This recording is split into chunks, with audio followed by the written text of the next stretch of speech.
Hi friends, சையனா துணை அடுத்து என்ன நடக்க போகுதுன்றத இந்த ஒரு வீடியோவில் ஒரு குட்டி பிரேமாவை பார்க்கலாம் வாங்க. அப்பா இது மாதிரி அண்ணனுக்கு நிச்சயதார்த்தம் வச்சுருக்கோம்பான்றாங்க.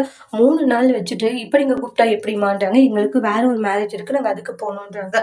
எங்களால் வர முடியாது நிலான்றாங்க. சரிங்கப்பா, சரி நீங்கள் மேரேஜ்க்கு வந்துடுங்கன்றாங்க. சரி ஓகேன்னு சொல்லிட்டு வச்சுருவாங்க. என்னம்மா நிலான்றாங்க, 3 நாள் நிச்சயதார்த்தம் வச்சுட்டு கூப்பிட்றீங்களான்றாங்க. அப்பாவை பற்றி தெரிஞ்சுட்டே வந்து கால் பண்ணீங்களே சோழன்றாங்க. நான் தான் வேண்டான்னு சொன்னேன்டேன், நீங்கள் ஏன் கேட்கலன்றாங்க. இல்லை அவங்க வருவாங்கன்னு நினச்சேன், அவங்க இப்படி பண்ணுவாங்க எனக்கு என்ன தெரியுமா அப்படின்ட்டாங்க. அவங்கள பத்தி தெரிஞ்சுட்டு தான் நான் வேண்டான்னு சொன்னேன் அப்படின்ட்டாங்க. சரி விடு நிலா, எதுக்கு கோச்சுக்கிறேன்டாங்க, பின்னா கோபம் போய் வராது இருக்குமான்றாங்க. சோழன், நீங்க தேவையில்லாம விஷயத்துல மூக்க நுழைச்சுக்கிட்டு இருக்கீங்கன்றாங்க.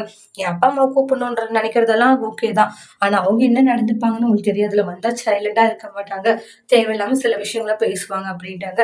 சரி பாத்துக்கலாம் விடு அப்படின்னு சொல்றாங்க. சரி நிலா, உனக்கு நான் ஏதாச்சும் வாங்கி தரட்டுமான்றாங்க. அண்ணன் காசு ரெடி பண்ண மாதிரி உங்கள்கிட்ட காசு இருக்கா சொல்லுன்றாங்க. காசு தானே பாத்துக்கலாம், எப்படி பாத்துக்கலாம், மறுபடியும் கடன் எங்கேயாச்சும் வாங்க போறீங்களான்றாங்க.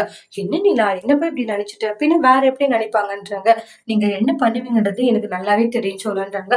அடுத்து என்ன உங்களோட டார்கெட், கடன் வாங்குறது அதுதானே அப்படின்றாங்க. அதெல்லாம் ஒண்ணும் இல்ல, நான் எப்படியோ ஒண்ணு ரெடி பண்ணி உனக்கானதை வாங்கி தரேன்றாங்க. எனக்கானது தானே, எனக்கானது இப்ப வேணாம் சொல்லு. முதல்ல அண்ணனுடைய கல்யாணத்தை நல்லபடியா முடிக்கணும், அதுக்கு முன்னாடி இந்த வீட்டை முதல்ல நல்லாவே வந்து இது பண்ணணுன்றாங்க. இந்த வீடு போய் என்ன பண்ண முடியுன்றாங்க. இங்க பாருங்க, தேவையில்லாம வெட்டி செலவெல்லாம் பண்றேன்னு சொல்றீங்களா, அதுக்கு முன்னாடி இந்த வீடெல்லாம் கொஞ்சம் நம்ம ஆல்டர் பண்ணுங்கன்னா எவ்வளவு பெட்டரா இருக்கும்ன்றாங்க. அதை விட்டுட்டு இந்த வெட்டி செலவு வேண்டாம், இந்த வீட்டை முதல்ல ஆல்டர் பண்ணலாம்னு சொல்லிட்டு நிலா முடிவெடுக்கிறாங்க. சரி நீ சொல்ற மாதிரி இந்த வீட்டை ஆல்டர் பண்ணிடலாம், எக்ஸ்ட்ரா ஒரு ரூம் போடலாம் அப்படின்னு சொல்லி பேசிட்டு இருக்காங்க. அதோட இந்த ப்ரோமோவை முடிச்சிருக்காங்க. இனி வரக்கூடிய எபிசோட்ல என்ன மாதிரி ஒரு டோஸ்ட் வர போகுதுன்றத வெயிட் பண்ணி பார்க்கலாம். இந்த வீடியோ உங்களுக்கு பிடிச்சிருந்தா லைக் பண்ணுங்க, கமெண்ட் பண்ணுங்க, ஷேர் பண்ணுங்க.